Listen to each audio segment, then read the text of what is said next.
Hello and welcome to the latest episode of Rusted Junk, where we are looking at the 1988, dare I say it, comedy classic, The Naked Gun, starring Leslie Nielsen, Priscilla Presley, O.J. Simpson, I'll get that right, and Ricardo Montalban.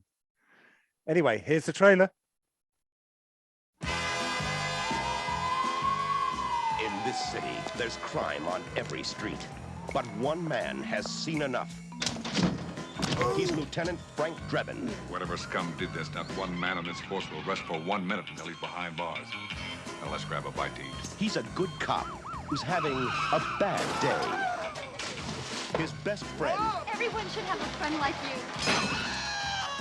you. ...is in a coma. As soon as Nordberg is better, he's welcome back at Police Squad. But I wouldn't wait until the last minute to fill out those organ donor cards. His girlfriend asked him to look her up. Nice beaver. Thank you. I just had it stuffed. Let me help you with that. And his city is in the hands of a master criminal with a sinister plan. I must kill the queen. How can any police story contain this much action? This much romance? I like cops. Or this much baseball? Starring Leslie Nielsen, a cop who's always on the alert. Mikhail Gorbachev. I knew it. Queen Elizabeth, everyone's favorite queen. Priscilla Presley, a woman who really cooks. How hot and wet do you like it? Ricardo Montalban. Frank. You're both right. George Kennedy, the partner with an appetite for danger.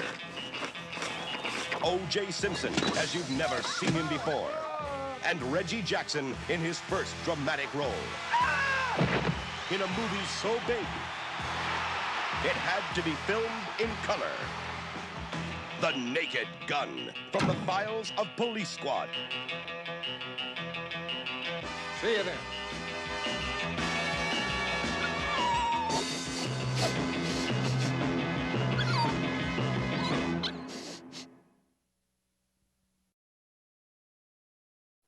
Yeah, so good trailer. You know, it does everything that you need it to. Tells you what you need. It tells you the type of film that you're going to see, and it doesn't keep anything back. So anyway, I love that.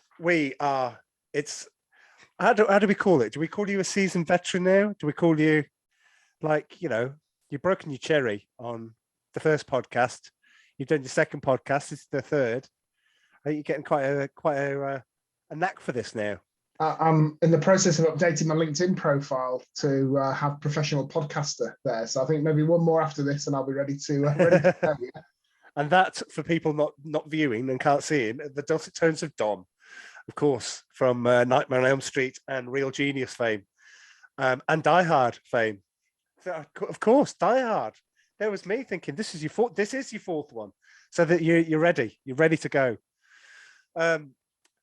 Before we get into the film, before we get the reasons why we chose the film, I need to make an apology to listeners. I gave Beverly Hills Cop an 8, or I gave it a 9. Sorry, I gave it a 9, but I said that Beverly Hills Cop 2 was better.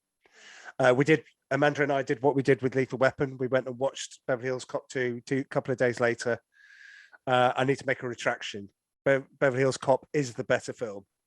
Beverly Hills Cop 2 is an 8. I don't know what you think about that, Don. I just surprised you with that because I didn't tell you we were going to do that. But happy memories of Beverly Hills Cop? Yeah, definitely. And it did make me raise my eyebrows when you express your preference for the second one first time around. So I'm not totally shocked to hear you recant that. I mean, they're both very good films, particularly the first, but definitely either would be an excellent way to spend an evening watching them. Yeah. I think you're right about, because there was a similar conversation, wasn't there, about Lethal Weapon, and Lethal Weapon 2, and on that side of the debate, I probably would come down on Lethal Weapon 2. So, you know, sometimes the sequel is better. Yeah, definitely. It was more polished. You know, it was a pardon me, it was it was a Tony Scott film. It was one of it was like Days of Thunder and Top Gun. It had that sort of shine to it. So yeah, I was mistaken. I won't do that again. We won't discuss the other Naked Guns. Well, we can discuss the Naked Guns, whether or not we think they're better. As ever, I always go last in this. I was going to say, what is your scores? But before we get to the scores, the reason we've chosen Naked Gun is because we were going to do Police Academy. And then we thought, do you know what? Let's just do both. In fact, we might end up doing 3 because I think this is going to be a long season. I think there are a lot of films to choose from in this. We've got things coming up like RoboCop. We've got a British film. I know. I'm sorry. Our first one since A Fish Called Wanda, way back now. But yeah, so I think we'll just do them both because Amanda doesn't want to watch either of them. Naked Gun gets on her nerves, according to her. She actually closed the door to the kitchen when I was watching it in the lounge because she didn't even want to hear it. Don't know what she's got against it because you're about to give your score, Dom, and hopefully, just before I do that, I think that point you raised, that you don't want to over intellectualize a film like Naked Gun. That's not what it's about, and that's not what the audience is waiting for. But maybe there is something about the different way that, I don't know, men and women, perhaps it's as simple as that, or different people consume this film, because perhaps it is a bit polarizing. I watched it with my daughter. I think I mentioned in the last pod, Isabel, who watched Die Hard with me, never seen it before and absolutely loved it. Yeah. She sat through the first 20 minutes of Naked Gun, didn't laugh once and left. Oh, no. I know. It can't be a gender. Well, I mean, it can't be as a gender thing, but I don't think it's as simple as that. But I reckon if you 100 people, and 80% loved it, 20% hated it, I think there would be a gender divide along those lines. That's my prediction, but okay. I haven't got any science to back that up. So perhaps we should move on to the scoring. Yeah, absolutely. So, what did you think? So for me, yeah, absolute belting film, and I am going to use the full scale and give it a 10. That's it's a 10 out of 10 because what else do you want from a comedy? I thought it's hilarious. It's absolutely bursting with jokes and gags, and I think it's a sort of film that can benefit from being watched 2 or 3 times to make sure that you pick up on everything that's going on. Yeah. And I think it's famous as a joke, as a gag-filled film, but actually watching it with a more critical eye for this pod, I think it's other things that are really in its favor. I think the casting is brilliant. I think that the writing is to a really high standard, but the visuals are great as well. And I think it's a film that really cares about its audience. It'd be kind of easy to patronize it and say it's just slapstick or parody. And of course, there are elements of that. But actually, I think that the cast and the director and directors really care about the audience. And it's just, for me, a collection of people at the absolute top of their game. And I thought it was... it's a classic comedy, one of my absolute favorites from the 80s or any decade, and therefore for me, it's a 10 out of 10. Yeah, see, I was playing with a 9, but then I just went, I think you summed it up perfectly. I think, what do you want from a comedy? Do you want a comedy to make you laugh? Do you want a comedy that you need to think about and, the laughs come? There's a gag in this every 9 seconds. So if one doesn't hit, the next one is coming along very, very soon. Because there are some, times when there aren't any gags, then it means there's more to pack in. So I really do think that there's an art form to this. Started with Airplane, which is obviously Leslie Nielsen was in. Airplane 2, which I think has one of my all-time favorite sight gags ever with William Shatner. Those who know will know exactly what I mean by that. And then you've got my absolute favorite, of which listeners to the previous podcast will know. When I say Top Secret, Amanda goes, well, I only like it because you like it so much. I'm like, wait a minute. When did this happen? Otherwise, she'd love Back to School, but it doesn't work that way.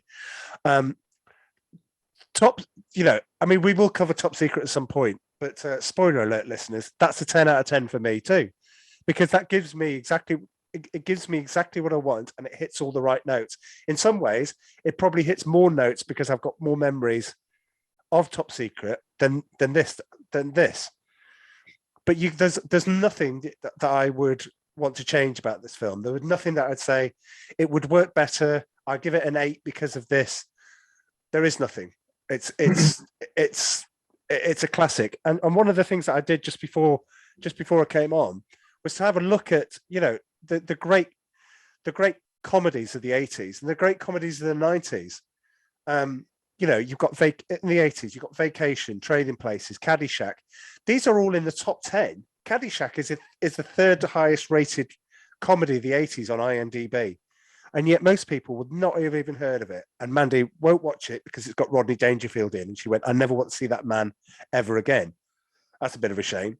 Ghostbusters, Police Academy, Goonies, Beverly Hills Cop, Planes, Trains and Automobiles. You know, we're spoiled. The Golden Child, Coming to America. You know, okay, maybe not The Golden Child, but yeah, but Coming to America, the 90s, still carries it on. You still got Hot Shots. You still got a Zucker films. You've got Groundhog Day, Wayne's World, So I Married an Ex-Murderer, which if you haven't seen, you really could need to go and see. We really need to get it from somewhere. Dumb and Dumber, Austin Powers, Gross Point Blank. We're spoiled. But this is a film which says, in order for us to be funny, we have to play it straight. We can't let the audience know that we're in on the joke. We have to play it straight, and I think it's all the more funnier for it. Well, I think the word, you know, the way I would put it would be deadpan. I think if you look up deadpan in the dictionary, there's a picture of Leslie Nielsen in this film, isn't there, or George Kennedy perhaps. Yeah, I mean, really at the top of their game. I'll let you finish your scoring, because I don't think I've actually heard the score yet. Oh, it's 10. No, I agreed with you. It's 10. Gotcha. Okay. Can't fault it. The only, so we both give it 10. So yeah, but I think the only things that were on the back of my mind is whether I scored it a 10 or not. One was, I think through Americanized, this film probably is even richer, because that whole kind of baseball scene at the end, which we'll come to, which is obviously quite an extended scene, I think is even probably more amusing and funny if you kind of know some of the people and the personalities involved. So there's maybe that.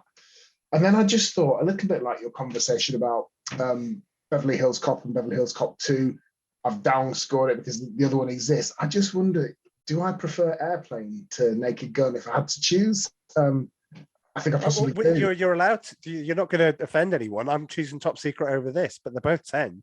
Yeah, I think Top Secret is lesser seen, isn't it? And certainly by me, I mean, it's been Naked Gun. I probably see every couple of years anyway, let alone when I'm preparing for a pod. But yeah, been a while since I saw that. But I think Airplane is also a 10, which is better. Yeah. Well, aren't we lucky to have the choice of two brilliant films? I think. I can't invite you. Well, no, I can't invite myself on then by that criteria. I can't invite you on if we already know the scores for what we're going to give. But okay.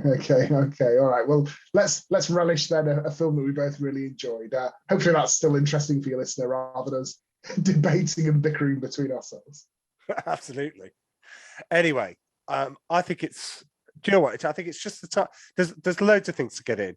I think it's time to go to roll call. What do you reckon? I'm particularly looking forward to it. I think it's going to be a really rich roll call this time around. That's great. Yeah, have you come prepared as well? I've got some notes on roll call, yeah. Wonderful. See, right. I know you'd listen to this, Amanda. I know that you listen to the episodes that you're not on. But this is preparation, okay? You're going to, you know, when we talk about that thing about the thing, yeah.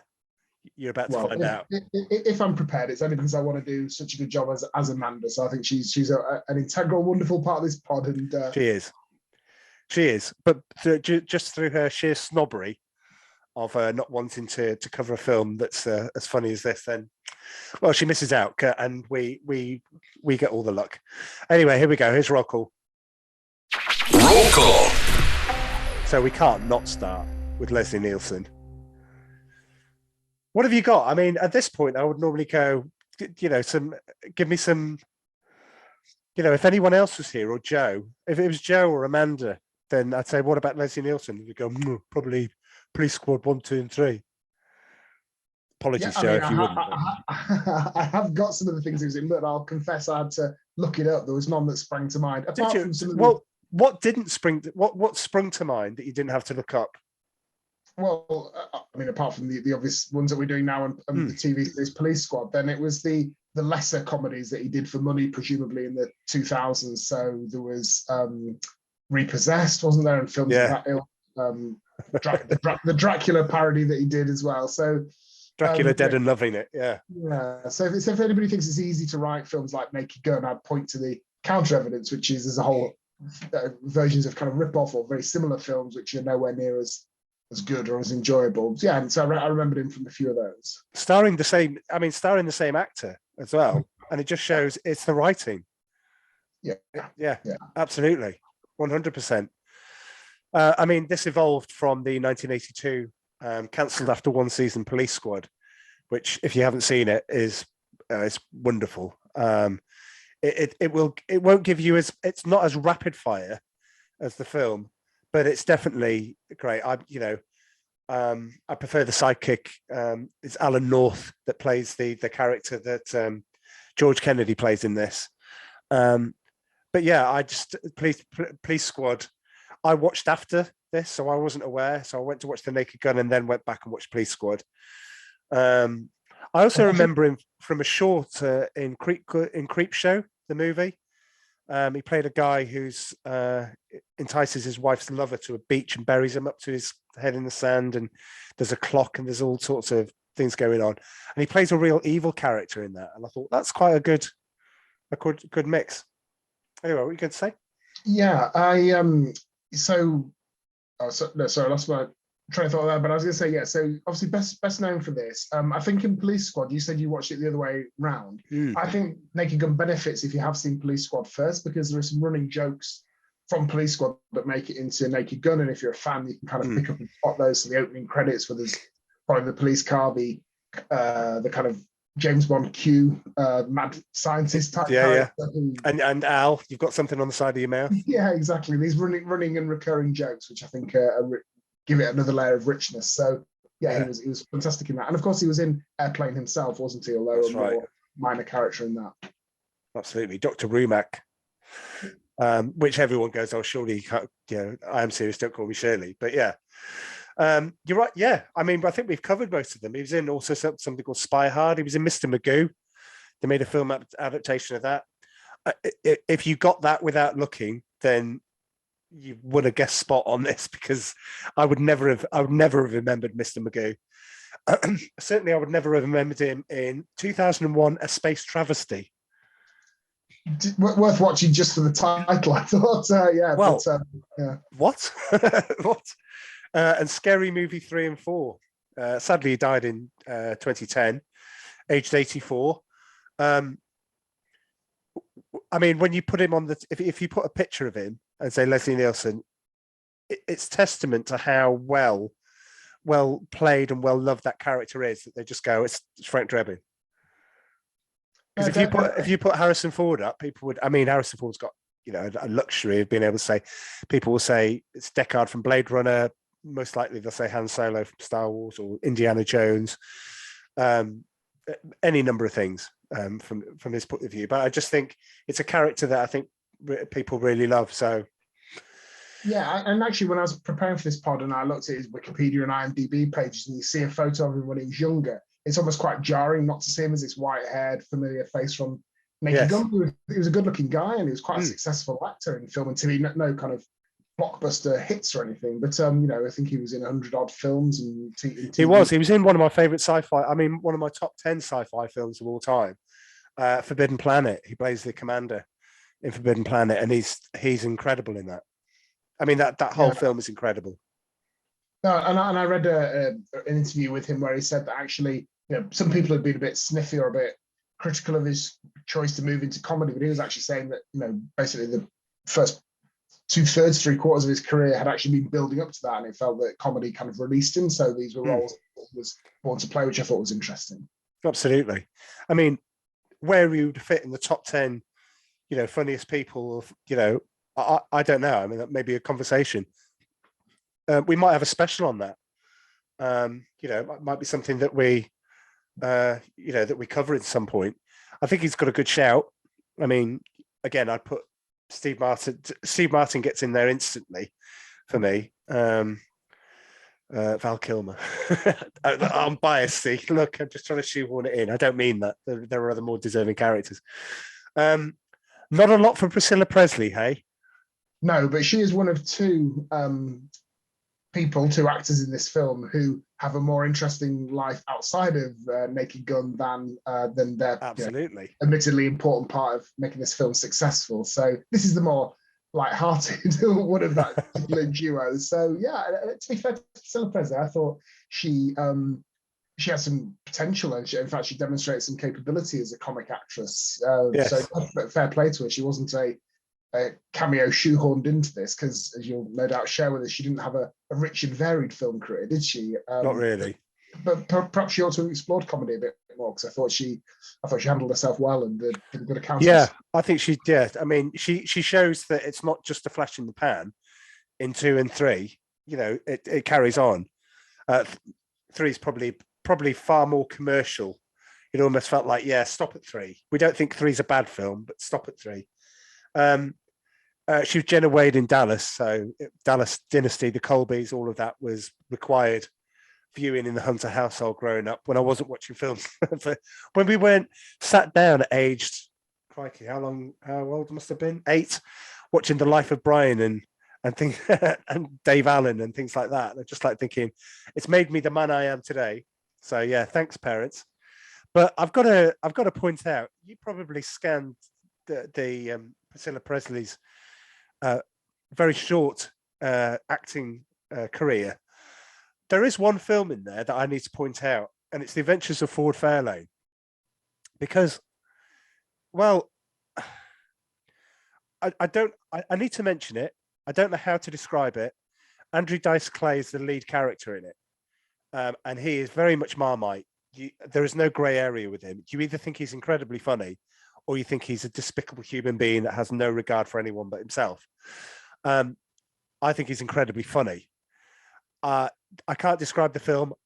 You need to watch it. She plays it for laughs, but she's the anti character in this. It's great. It's got so many stars in it. I don't know where to start, but it's just it's one to watch. The Adventures of Ford Fairlane. If it was 89, we would have covered it by now, because it's one of my favorite guilty pleasures. Sadly, my research with Priscilla Presley fell short when it came to her film career, because I got distracted by her love life. So, I mean, apart from obviously being married to Elvis, living at Graceland, and having, all the shenanigans with Colonel Tom Parker, she was also romantically linked with Terry O'Neill, Robert Kardashian, Julio Iglesias, Richard Gere, Tom Jones, a bit more randomly, Nigel Lithgow, incredibly randomly, Toby Anstis, for anybody who knows their British TV. Nigel Lithgow?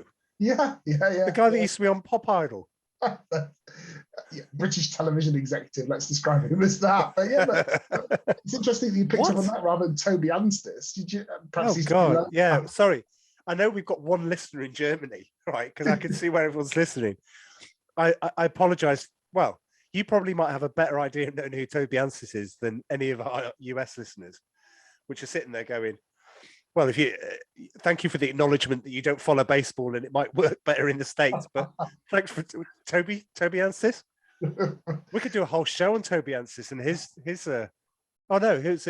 who's it that likes basements? Let's just leave it at that. Is that Toby Anstis or is that Jamie Theakston? I don't know where you've gone with this, but all I'm saying, Priscilla Presley would make a brilliant dinner party guest where she could just wax lyrical about her absolutely her past life. Yeah. Definitely. All right, okay. I think it's Jamie Theakston, by the way.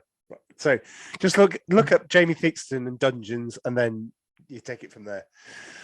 I don't know how we got onto that, but let's go from one. I was going to say one bad behavior to the next. O.J. Simpson, everyone. The Juice. Yeah, film career seemed to peter out around 1994. Why? He was involved in a lavish production in Vegas for which he got arrested. But I don't think that was necessarily wanted that his name attached to that. Yeah, we don't really talk about that. I think. Do you know what? While we're here, we can't acknowledge him. He's not one of the biggest. He is a big character in this film, and he's very funny in this film. I mean, I know there are some very, very, very dodgy things. I would watch The People versus O.J. Simpson because I thought that was quite good. If you want to know a bit more about it, by all means, start there. He was also in a film called The Cassandra Crossing, which is all about quarantine of a particular a particular virus, and I do remember him in that. But that was late 70s, or early 80s. Yeah, OJ. I did remember him from a film Unprompted by. Okay, So I remember him being in Capricorn One. I don't know if you recall his role in that. a long time since I've seen that. I don't really remember it. What was that? What was that about? No, well, I wasn't prepared for follow-up questions. And when I say I remember him in it, I literally remember him in it. You know, whether it was good, bad, or indifferent, I couldn't really say. But yeah, that's me clinging on to like Boris Johnson in Parliament. Can we ask you another question about it? No. I remember him being in it. There we go. That's my contribution to this debate. Now, I can't do this justice. Whenever to move on to the next character, Ricardo Montalban, I can't do this justice. A lot of these actors, when you look at them, and I know I've come up with a thing for it, was just stuff.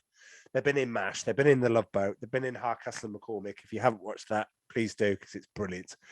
You know, they've been in things. And Ricardo Montalban's been in loads of things. Did you? What did you remember him as without having to look up? Yeah, I remember him being in Star Trek. And that was the only one, which I know is a bit of an omission because he was also very prominent in Planet of the Apes as well, wasn't he? But you know, if I'm being honest, yeah, I remember him being in Star Trek 2, isn't it? I think. Star Trek 2. He played Khan. Yeah, we both work at IT. That should come naturally to me to be able to detail his where he's in the Star Trek universe. But yeah, so I remember him being in Star Trek. Do you know about Fantasy Island, which again was in the Hunter household? The plane, boss, the plane. Yeah, well, as soon as I started researching, then of course, you know, I saw that image with the other actor whose name escapes me. Oh, now see, this is bad because it feels like a crossfire. I'm asking you questions and you're asking me questions I should know. Oh, he had a great name. He's in The Man with the Golden Gun. Oh. Yeah. All right, I failed that test. He was also in the Colbys. So he's very good in the Colbys. Stephanie Beecham.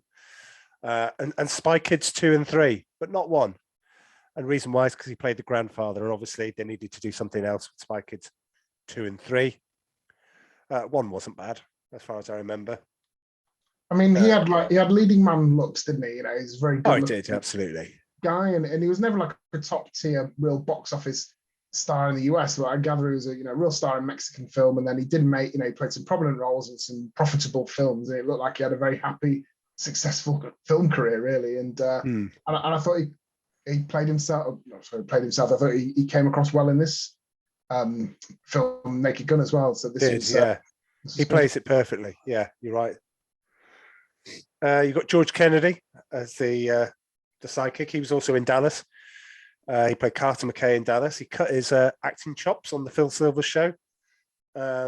Famously, he was probably in Earthquake. I would say his most famous film. What have you got, Dom? This is the one I've been waiting for because normally I have to shoehorn in an Oscars reference, don't I? And in Die Hard it was pretty tenuous. However, George Kennedy himself won an Oscar, so it was easy this time round. Okay. So he won Best Supporting Actor for. Did he win it for Cool Hand Luke? Oh, of course. Tagline, yeah. So that was pretty special. But it was when I was looking into this, because I like to see what's going on. It was a funny year for Oscars. It was 40th. So what would that be?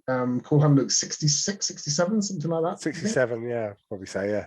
Yeah, so he beat John Cassavetes for The Dirty Dozen, Gene Hackman for Bonnie and Clyde, Michael Pollard for Bonnie and Clyde. Maybe it split the Bonnie and Clyde vote, I don't know. And Cecil Kellaway for Guess Who's Coming to Dinner. They were the people he's up against. And George Kennedy walked away with the Oscar for Cool Hand Luke. So yeah, fair play. And that wasn't a one-off shot at glory either. He also got Golden Globe for Airport. So, he wasn't the first time he was nominated for a prominent award. But going back to the, what did we say, 67 Oscars. So I'm going to read out the Best Picture nominees, and you tell me what you think should have won, and I'll tell you what did win. Okay, so. I should have got prepared for this, because I know Best Picture, The Graduate, Guess Who's Coming to Dinner, In the Heat of the Night, Bonnie and Clyde, Dr. Dolittle. Okay, it's not the final three, so it's between the top two. Guess who's coming to dinner and The Graduate? Hmm. It was The Graduate.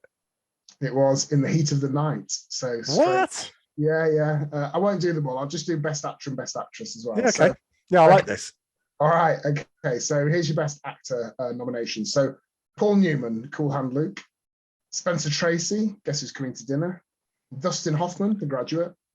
Warren Beatty, Bonnie and Clyde. Rod Steiger, In the Heat of the Night. Ooh. So that's Spencer Tracy, Paul Newman, Dustin Hoffman. I'm Warren thinking Beatty, they go Rod Spencer Tracy, but I'm going to go obvious. I'm going to go Warren Beatty.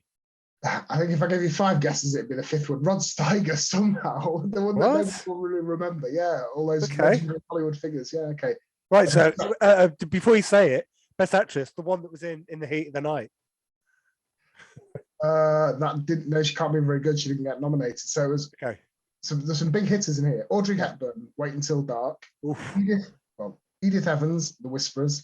Faye Dunaway, Bonnie and Clyde. Anne Bancroft, The Graduate, or Catherine Hepburn, Guess Who's Coming to Dinner. That's an easy one. Anne Bancroft.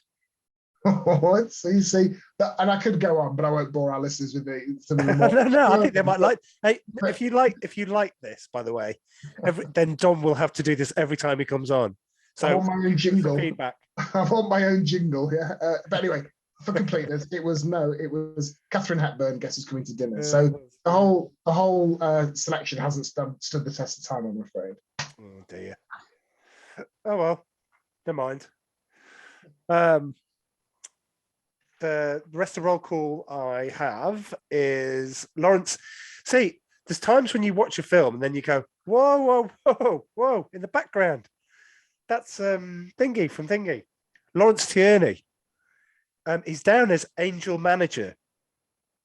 Well, the baseball team. Yeah. He's Joe in Reservoir Dogs. Ah. As in the guy that organised the fat bald guy that organises Mr. Pink, Mr. Blonde. Oh yeah. Yeah, it's him. And I was like, that's Lawrence Tierney. So yeah, I had to look it up. Nancy Marchand, she played the mayor. She was Tony Soprano's mum, Livia Soprano, in The Sopranos. Joe Gorofsky, Joe Gorofsky. I think I've got that right. Weirdly, he's one of those characters where you look at him. He was in Brewster's Millions. He was the cameraman. He was the person who was taking pictures, and Richard Pryor hires him as the cameraman. $10,000 a week. Splash, chances are Moonstruck. Again, one of those people that go, oh, yeah, he's in it. I'm going to leave the best to last. This is the penultimate one. Jesse Ventura is down as baseball announcer, uncredited. And obviously, for those people that like their 80s movies, he was Jesse the Body Ventura, the wrestler. He was in The Running Man, but more famously, he was Blaine in Predator, the cowboy cat. Oh, what a character that is! What a character they all are in Predator. Oh God, when we do, in fact, you know what? You'll all forget this. All the people that are listening will forget this. Predator is a 10 out of 10 film. There is nothing wrong with Predator. There is nothing at all wrong with Predator. But anyway, the best to last. Are you ready? Weird Al Yankovic. Now, the story goes, and this has been, I cross-referenced this 3 times, so it's true. He took his dates to see he took girls he wanted to get with to see The Naked Gun and didn't tell them he was in the movie, but he wore the exact same shirt that he has when he gets off the plane. And he said it worked every time. I just think in this sea of people, watching won't go into a big diatribe about it, watching their P's and Q's and things like that. I just love stories like that. I just think, well, good on you, mate. No, well, that's fantastic spot for roll call and fantastic story there. I've just got one more before we move on. Oh, okay. I don't suppose you recognise the driving instructor, and full disclosure, I didn't. This was research. Oh, yes, sorry. John Houseman, wasn't it? Yeah. Who's the reader from reading Scrooged in Scrooged? Yeah, but bigger than that. I mean, he's like a legend of theatre, film, television. He's a collaborator with Orson Welles. He's had films made about him personally. So, he's a big, Okay.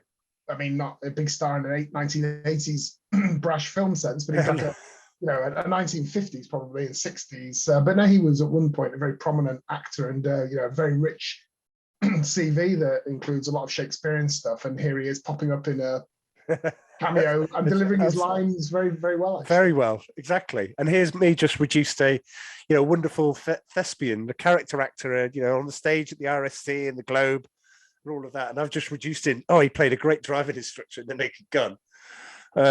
It's probably akin to saying, Richard Harris did do some good films like A Man, Orca, A Man Called Horse, and things like that. But God, wasn't he good as Dumbledore?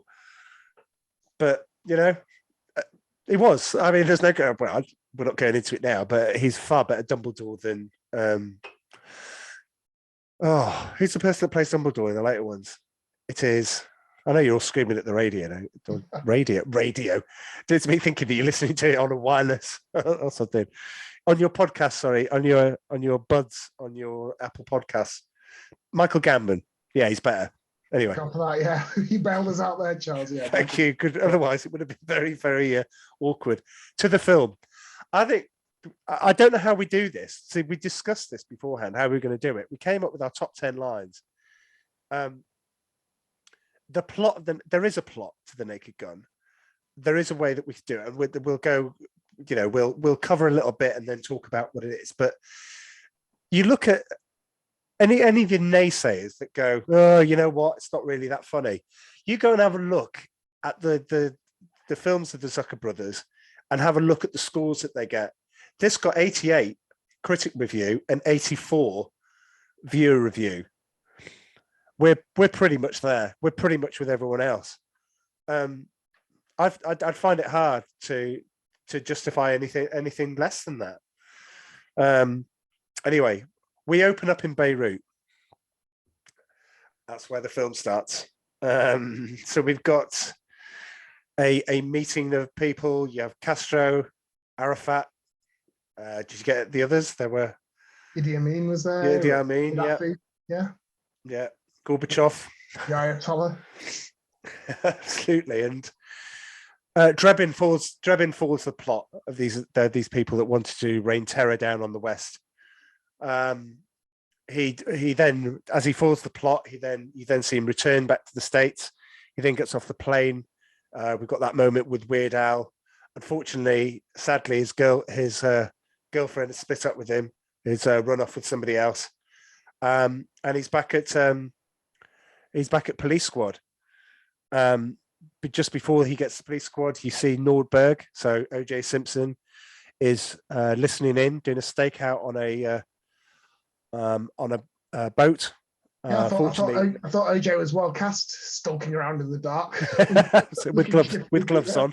Yes, but yeah, he manages to foil he manages to try and foil it. Unfortunately, doesn't. He gets himself shot by Ricardo Montalban, who you get to see very early on. So, what do we think of the first part of the film? What do we think of the opener, and then what comes from that? I think it's a strong opening and something that maintains its pace and momentum throughout the film. That sometimes you see comedies where the writers use up all the best gags in the first 20 minutes, and there's if you've seen it for the first time, maybe you might have that concern. But yeah, what I love about the opening bit in Beirut is they're all plotting the overthrow of America and criticizing, being horrible about the great Satan, and there's this heavily covered figure serving tea in the background who's eventually, when the insults get to a crescendo about America, his hand starts to shake on the kettle because he just can't take it anymore. And that's when Drebin reveals himself. And I just thought little details like that. He's clearly listening to it and he just can't take it anymore. So he explodes, and then an absurd fight scenes ensue. But if you don't laugh at him grabbing Gorbachev's head and rubbing the birthmark on his head and it comes off and going, "I knew it," then. Or when he's getting the Ayatollah, is probably a religious term, but his headscarf comes off and he's revealed to have is it an orange Mohican that he's got under there? Absolutely. I can't remember the outrage. If there was outrage at the time, I'd probably not, because everyone probably treated it like a joke. Do you remember that, Dom? Do you remember when people just treating things as a joke. Oh, I remember when there weren't too many things you couldn't satirize and poke fun at. absolutely. We might even be in trouble for doing that. So anyway, look, it's a film. We're just describing it. I think it is. I think that is good.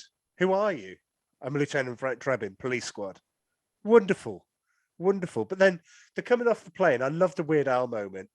You know, he's told his girlfriend to split up with him. He goes straight to the podium and thinks it's for him. Well, all of this is, meaningless. Meaningless. They're not here for you, Frank. Yeah, well, we talked before this pod, Charles, about our favourite lines. Yeah, okay. Well, I think we'll do them as we go on then. Yeah, okay. Okay, well, however you want to play it. But there's that one where he's trying to console Frank and he's telling him to put her out of your mind, don't torture yourself. And Frank says, well, what about the new guy? What do you know about him? Ed, not much, just that he's an Olympic gymnast and it's the best sex he's ever had. That'll help him not torture himself. Yeah, great line. Meanwhile, one of my favourite lines is, I try to put it out of my mind, but everywhere I look, something reminds me of her.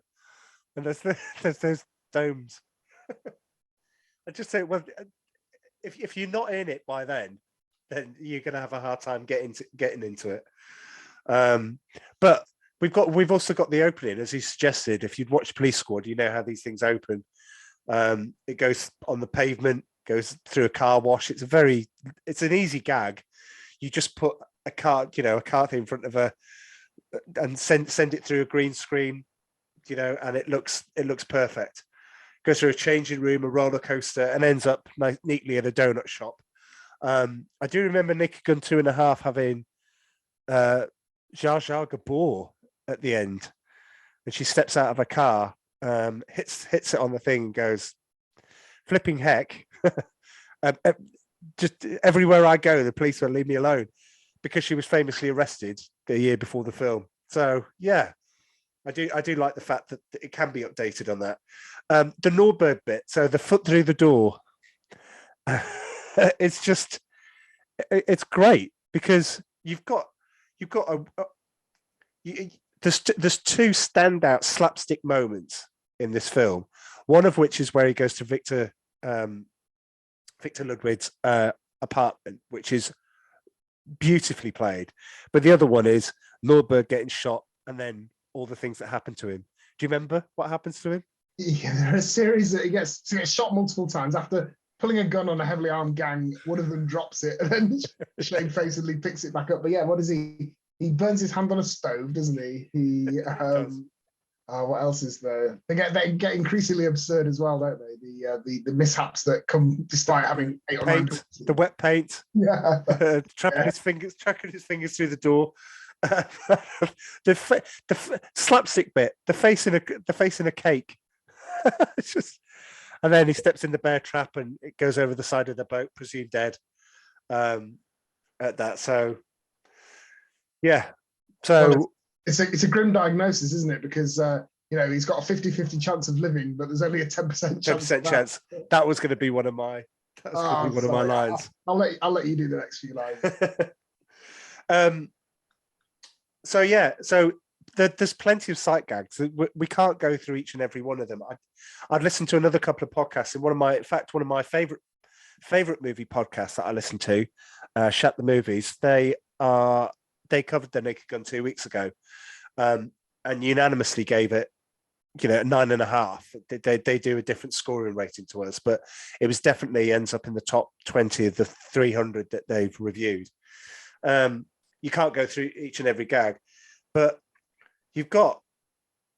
So they go and visit Nordberg in hospital, and this is a great scene. You've got the wife who's distraught, and everything is because, as you say, the deadpan delivery means it works perfectly. I think the favourite bit was where Nordberg is trying to say the name of the ship is "I love you," and it's like he knows that it's smuggling heroin, and he's going drugs, whispering in his ear, and he goes, "Well, yeah, okay, I might be saying heroin. Well, you might have to give me a few more days on that one."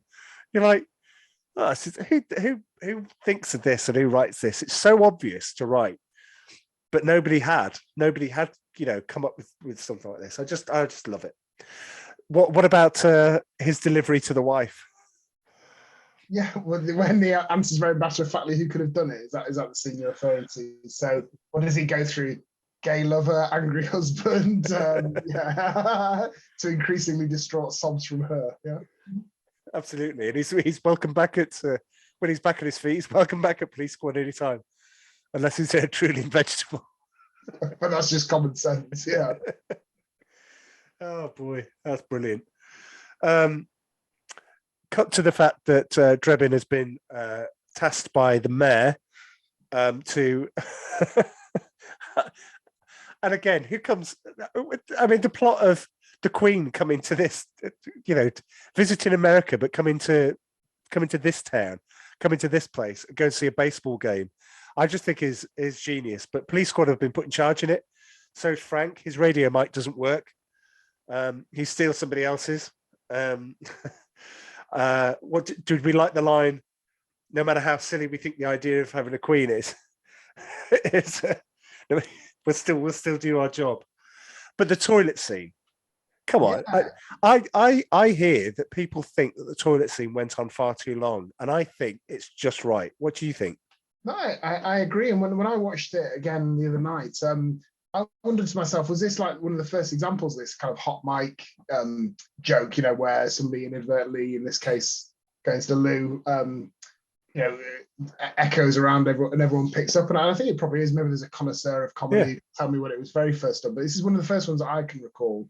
And I think, therefore, it totally warrants its extended scene, and I think it does get funnier. It's a joke that's been done to death now, and perhaps it loses its impact as a result of other people kind of copying it, essentially. But yeah, it was very, very funny. And I remember watching this with my dad when I was younger, and he killed himself laughing at that. Yes, that particularly tickled my dad. Yeah, absolutely. I would say, if now that you put me to the test, the hot mic incident in MASH the movie in 1970, where they put the movie underneath Lieutenant Burns and Hot Lips Houlihan's tent as they're getting nice and frisky, should we say? Because I don't want to press the explicit button on the podcast. But yeah, that's incredible. MASH is one of it's all-time favorite series. I love the film. It's so horribly on PC, but it's so good. But that's Donald Sutherland, Elliot Gould for you. So we've got the docks. They go down to the docks to investigate. I like. Frank, should we take a dinghy? No, I went at the press conference. I just assumed that meant that I'd been for a wee.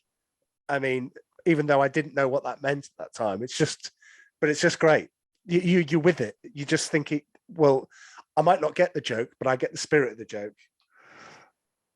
But you got the first example of nothing to see here. The cop with the loud hailer to two people that are just looking out. But that scene, I think you're referring to there was a number of. I'm a big fan of The Simpsons. Obviously, not anymore, not these days, but the early stuff, up to about season 13, just classic, brilliant. Deep Space Homer. Yeah.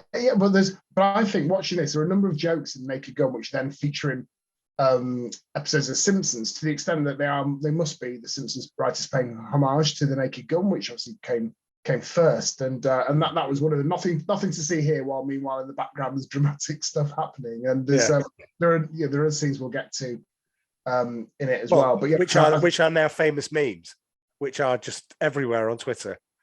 Okay, yeah. Well, I didn't realize other people have kind of picked up on that connection as well. But yeah, I thought, obviously the genesis of Naked Gun is the like disaster movies of the 70s, like Airport, Airplane, and then Naked Gun, Pastiche, and some of that, and then The Simpsons. So I just think the way that influence is great comedy writing later on is another kind of positive thing about the Naked Gun.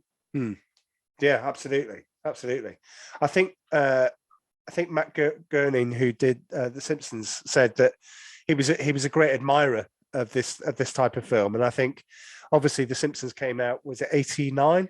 Did it come out a year later? Yeah, and the first couple of seasons obviously not quite the same, but yeah, once it found its stride, I think you can definitely see referenced in it explicitly some of the Naked Gun. I think the family therapy scene in season 1 is is brilliant. But speaking of brilliant scenes, though, this bit that we're at now in the film at the dockside again when they return has just got an absolutely legendary. One of my old favorite parts of the whole film is that interaction between Frank and the foreman, where Frank's trying to bribe some The information. harbour master, yeah, The yeah, harbour master, yeah, that's yeah, right. And it reverses and it pivots so that he's feeding Frank money to get insight into what's going on with the case. To the extent that he has to borrow some money only to promptly hand it back over to him. I mean, that writing is just incredible. And the Can you scene. spot me a 20? But by this stage, if you haven't laughed out loud by this stage of the film a number of times, and particularly this scene, I think that is the point to probably give up because it's just not really the right film for you. But this is. Is this about the time your daughter gave up, by the way?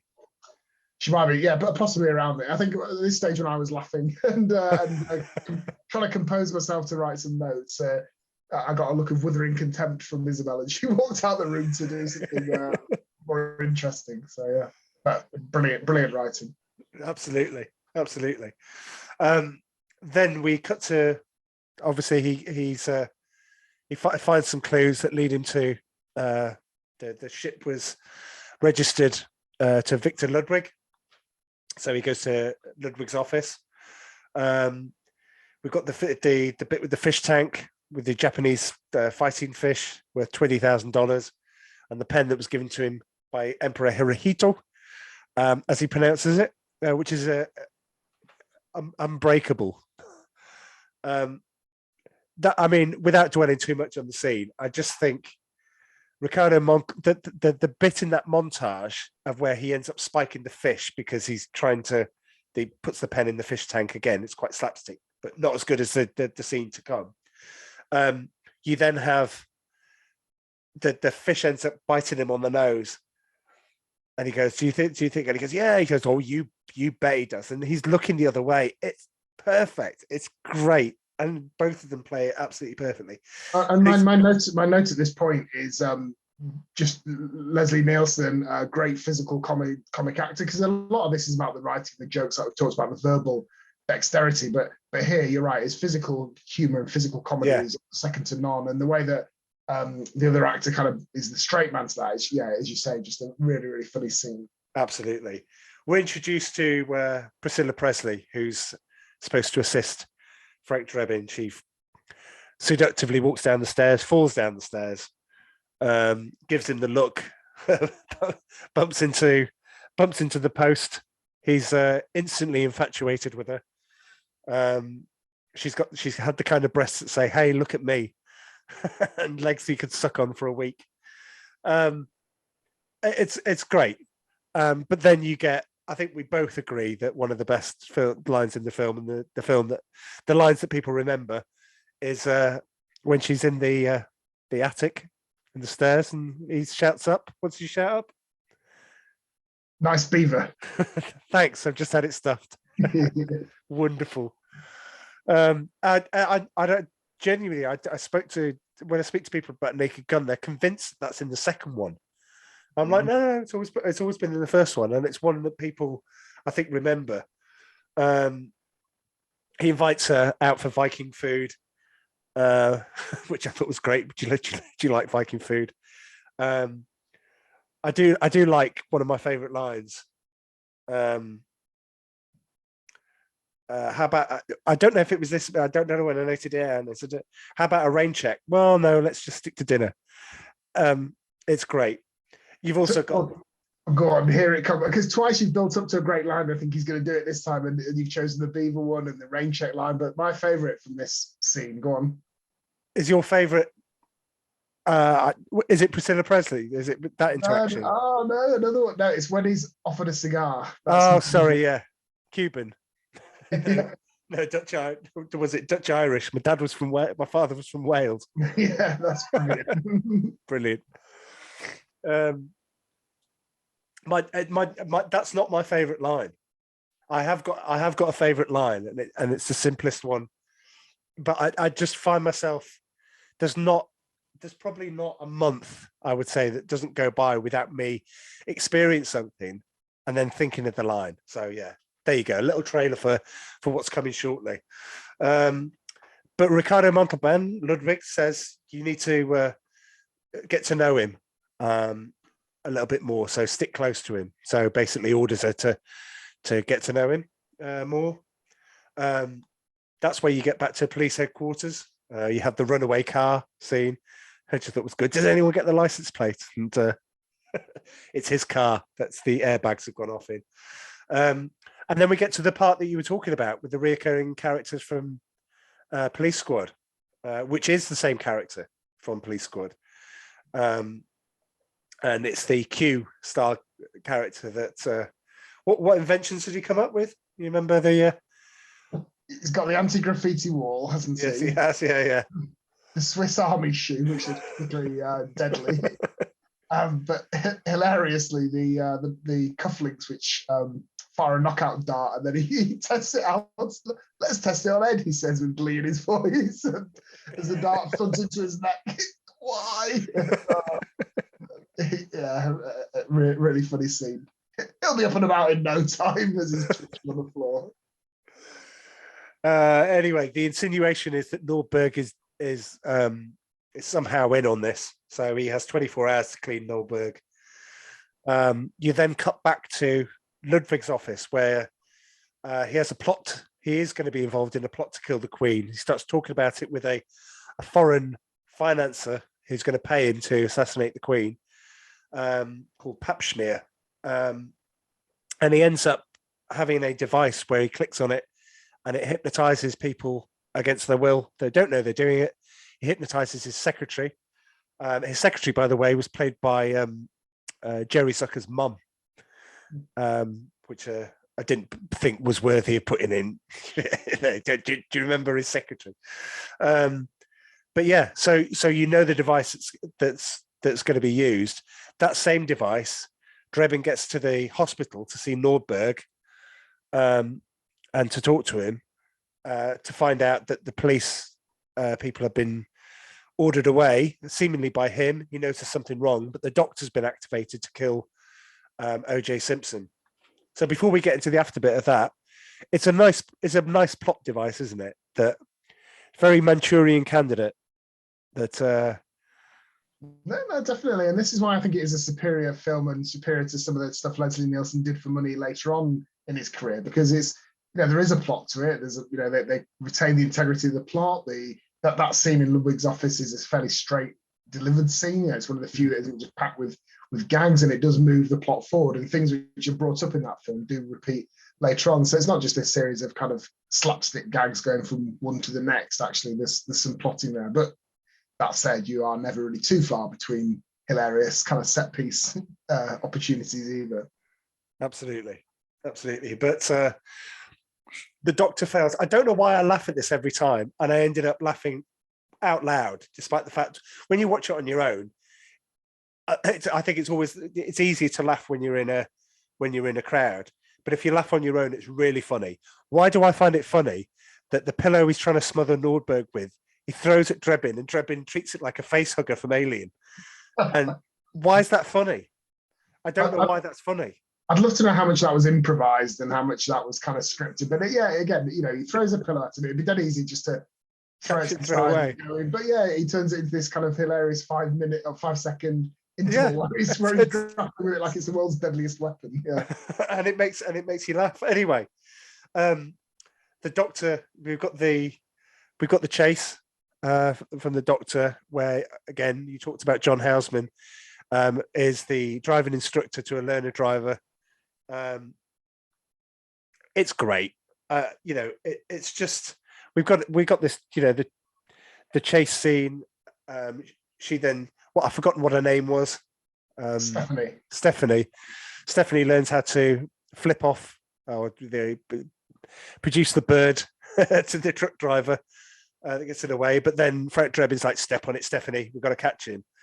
The doctor driving the car hits. Well, it looks like a nuclear missile at some point, but he ends up in a series of things hitting things. Eventually, he gets to the firework factory.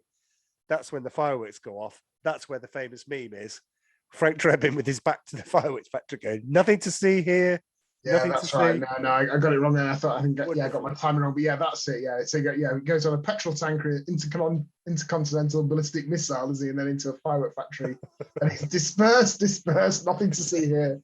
Meanwhile, there's absolute carnage. Yeah, People on carnage. fire. People coming out on fire.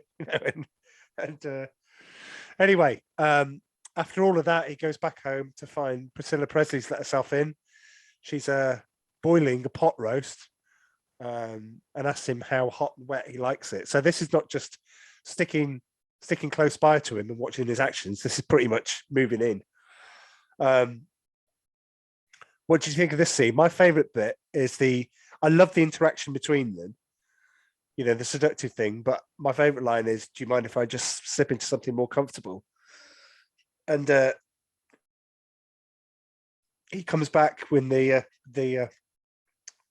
sort of lounge suit on, which I thought was wonderful. That's the kind of thing, and a really good sight gag.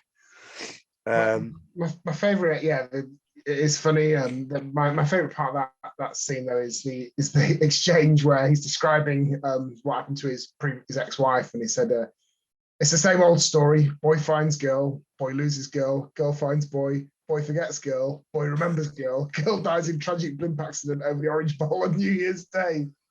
Good year? No, the worst. Just fantastic. Yeah, Brilliant. We have the famous. I've got these photographs. She's like, I was young, I needed the work.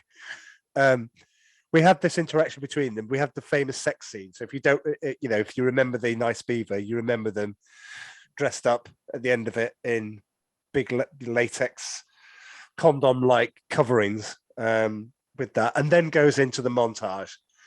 Come on, the montage. We've got Herman's Hermits with Something Good. It's great.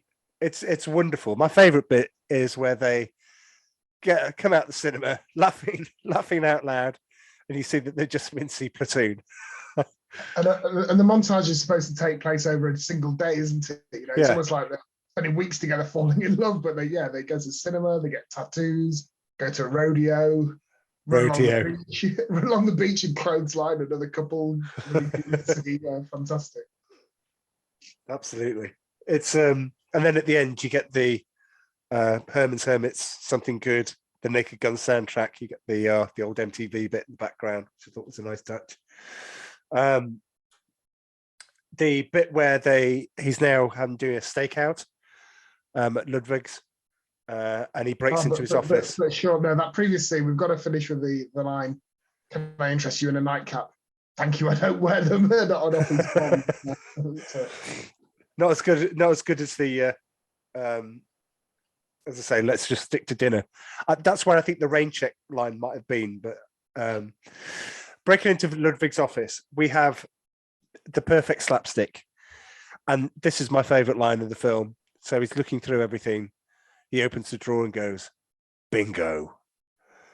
And just lifts up a bingo card.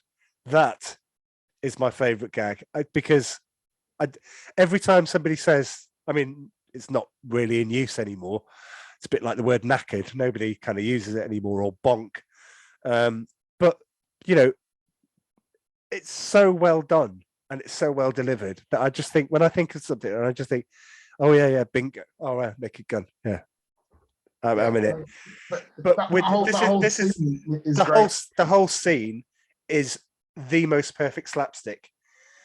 The piano, the self-playing piano, which provides the soundtrack and the accompaniment to it, is just, whoever thought of that in the writing, take a bow, because that's just a great scene.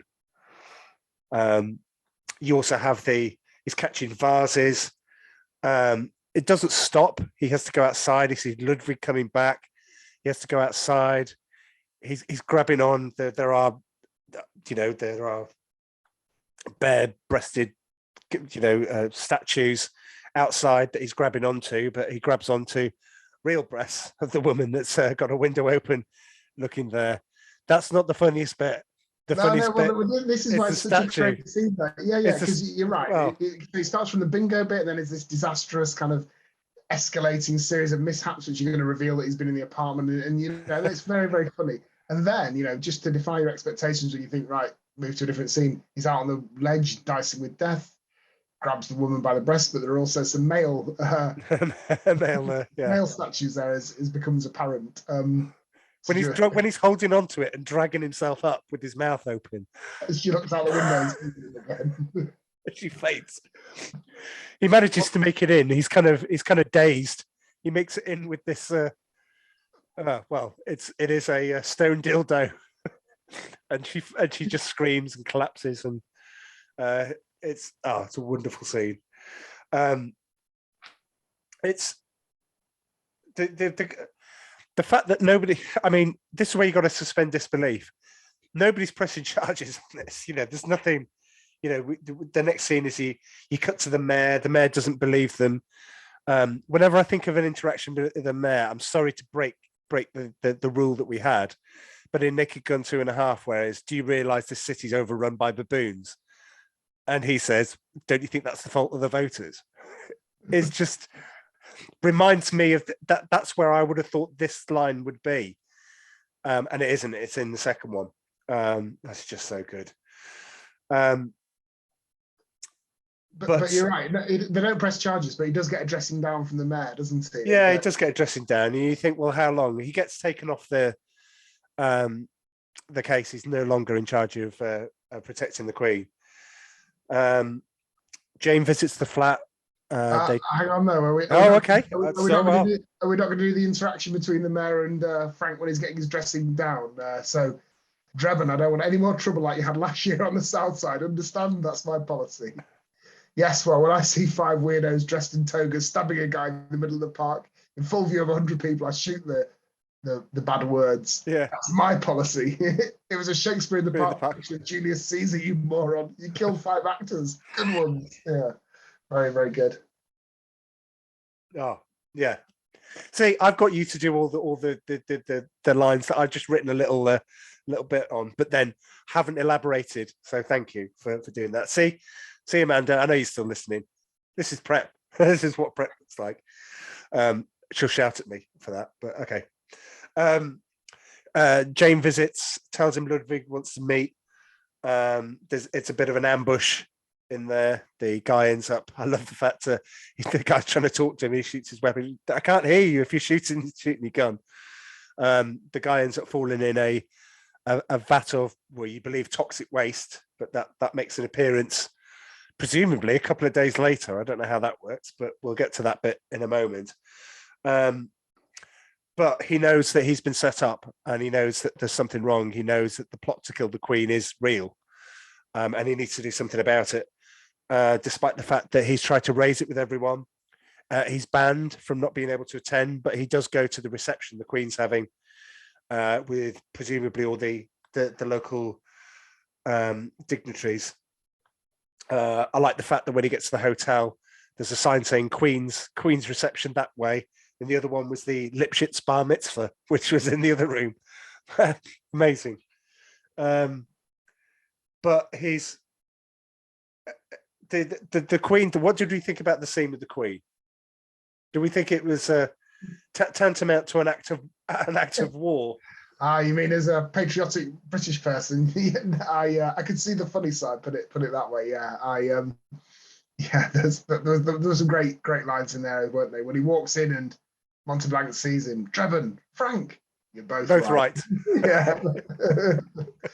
And when he accidentally searches his own partner, Eddie's got a picture of your wife. Smack. Yeah, he got a gun and he's taking his own thing. I like the nice touch with cutting the Queen's cake and putting the cake through her throat. Very nice, thank you. We have helped each other out in world wars. I thought we could avoid all of this, but no. The problem with and I really should have taken particular attention to this, but this is the interaction that he has with Jane. Please tell me that you've written some of that down. at the reception. No, just the no. Go on. No, Which I can't. I didn't write it down. It's more like, you know, I know you're lying snooky cakes and all this sort of thing, and it is, and I should have written it down, and I apologize, listeners, because I should have done, because I really do like that bit. But yeah, he thinks that Ludwig is going to kill, but Ludwig has a ceremonial gun he'd like to present to the Queen. Frank ends up going in front of the royal trumpets that are playing, I assume. It gets deafens him, it confuses him. He sees Ludwig. He ends up grabbing the Queen, thrusting her, and they go down a table. He looks up, the Queen looks down. That's the picture that makes the papers the next day. In any other time or place, or in reality, that would be ambassadors recalled from companies, and a YouGov poll showing 91% of Britons want to go to war with the US. I like the way, or at least do trade sanctions or something. I like the way Ed tries to console him with the line, "You're laying there with the Queen's legs wrapped around you," and they call that news, as if that wouldn't be front page news around the entire world. Yeah. Anyway, he's kicked off the force,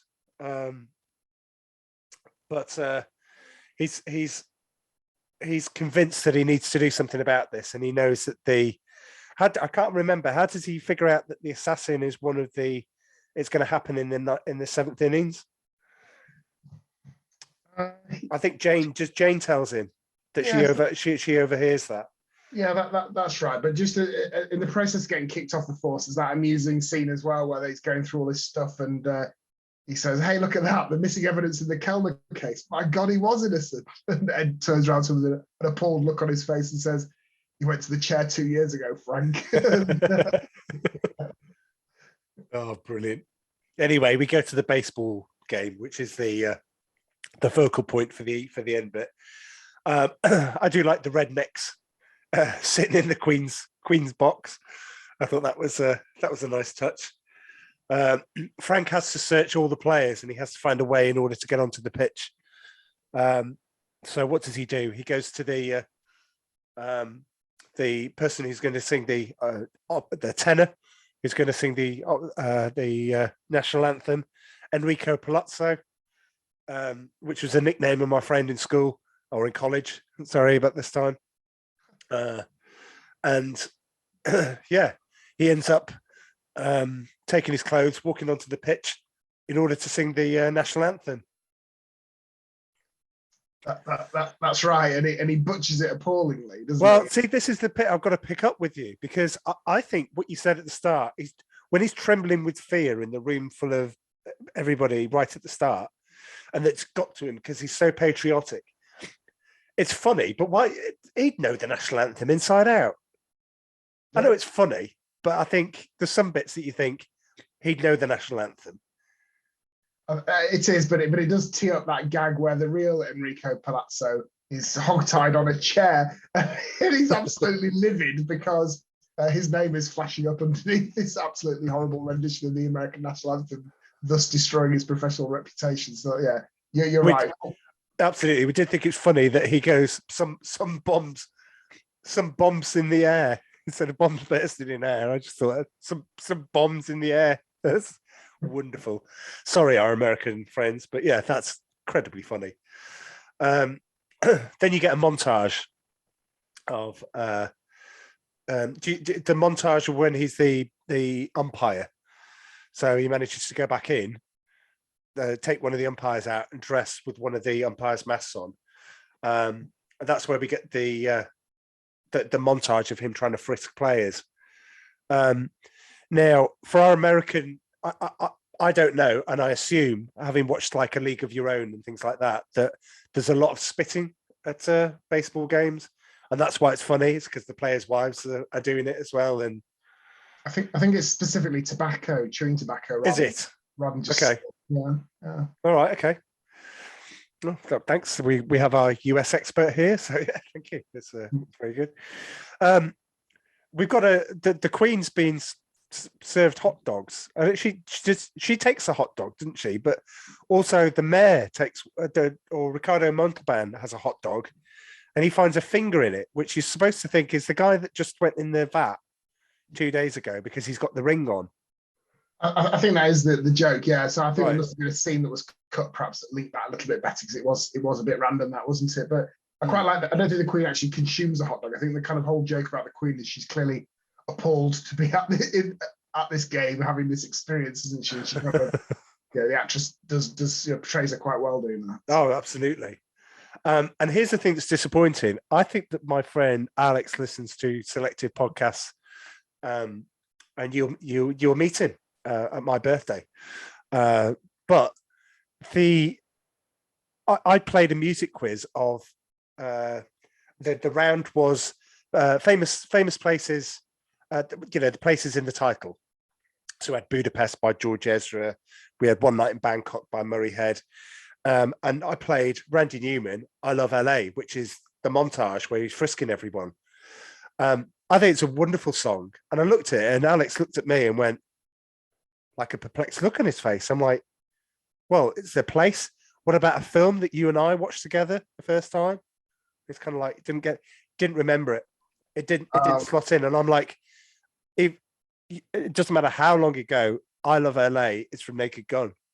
Oh my goodness, I'm now starting to think I might have to brush up ahead of your birthday party. Oh no, I think you'll be I would have got that. Yeah. a connoisseur. Well, no, but I mean, he should have got it because, the Randy Newman bit is, well, Solidarity to Alex. That's what I say. oh, well, okay. If you are listening, there you go. You've got a friend. Well, we're all friends. The semaphore from the dugout, I thought was a nice one.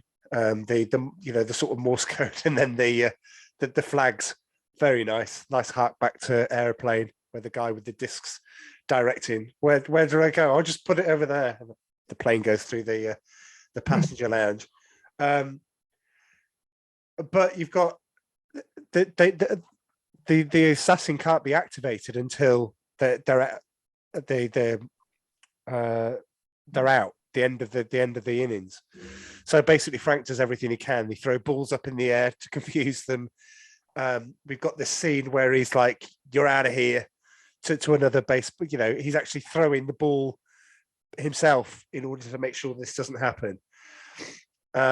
Meanwhile, in all this confusion while it's happening, because it ends up into a fight, the assassin is activated, and it is one of the people that he hasn't searched. Frank manages to make it out just as the assassin is about to strike. I must kill the Queen. He goes to his cufflinks, hits the dart. Then what happens? Takes out a woman, doesn't in the upper tier, who particularly large woman. Yes. Well, I wasn't going to make that comment, but yeah, and she takes out the baseball player, doesn't she? Yeah. Thus saving the day, and to the great acclaim of the crowd who cheer their new hero, Enrico Palazzo. Hey, that's right. For his work, yeah. And you notice the credits. Did you notice the credits? Whereby they always put things in the credits, and we're not going to go and mention them. But one of them is, instead of putting guy in crowd and then the actor's name, they put what they say. So there is a credit, and when you go on IMDb follow the same thing. They put the lines, and you can click on it and see the person that said it. But yeah, hey, it's Enrico Palazzo is a great line. Unfortunately, it's not over. Despite the assassin incapacitated, Drebin follows Ricardo Montalban. He uses the dart again, hits him in the neck, and he goes, "Oh, you've killed him." No, I've just stunned him. He topples over the side of the building. I love the car hitting him, the bus hitting him, the steamroller hitting him, and finally the marching band walking over his flat corpse. Unfortunately, one of the people in the band activates the final revenge that he's going to perform, which is to activate Jane to kill Frank Drebin. What do you think of that scene? It's brilliant. I thought that the death scene where he goes over and all these things roll over, and that's explicitly referenced. I know which line you're going to say. That. The line that I've missed out. But go on. But that's how Sideshow Bob gets his comeuppance in one of the episodes of The Simpsons as well. Clearly, an homage to that. But yeah, when Ed's witnessed this the steamroller and the marching band go over him, it's so horrible. It's so horrible. My father went the same way. The unlikely set of circumstances that would make that happen twice. Yes, that's very good. Yeah, and then as you say, the kind of second finale when Frank declares his love to Priscilla Presley's character and talks her out of that. That's lovely. And everyone's embracing, hugging. You know, it's a real feel-good moment. You've got hardened baseball pros hugging one another, and Jews and Arabs coming together, and it's really amusing. And then, of course, the absolute finale is when Nordberg makes his triumphant return, bruised and battered. That's right. So it was welcome back, and he slaps him on the back, and you see him trundle down the stairs as they're talking in the foreground. Again, it's just perfectly done. And that, my friend, is the end of the film.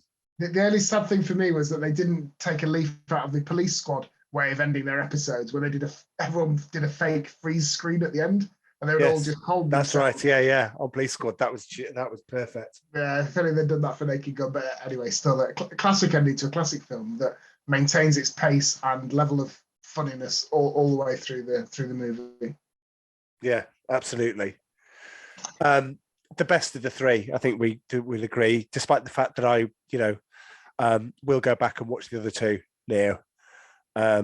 From memory, that the 33 and the third was all about the Oscars. So by that time, there were lots of people waiting to queue up to be in the Naked Gun films. And that's the sort of testament to it. He might have made some poor choices. He might not have had much of a, sort of opportunity. Because if you think about it, if he died in 2010 and he was 84, then it really would be taxing for him to be in, when we talked about Scary Movie 3 and 4 and things like that. Those are, from memory, I think they're like 2002 and 2004, something like that. So, great. We definitely, I think we're definitely on the right side of this. And I think we proved with certainly our memories and the things that we focused on is that there's loads that we missed out. And if quite incredulously, if you've got to the end of this podcast and you've never seen it, I promise you, we haven't spoiled it for you. We might have mentioned some of the gags. Our delivery is nowhere near as good as the people in the film. Please go and watch it. I believe it's available on Amazon Prime at the moment, and I think number 2 is as well. Just go and check it out. How will this compare to the other film that we're going to do, Police Academy? I don't know. Well, my comment here would be, I knew I was going to love Naked Gun. As I say, I see it fairly regularly, at least once every couple of years. And whenever it's on, I'll sit down and watch it. If I find it halfway through, you can just enjoy it. Police Academy, I really remember enjoying when it came out, and indeed I enjoyed the sequels. And I know they're considered to be lesser fair, but I like them.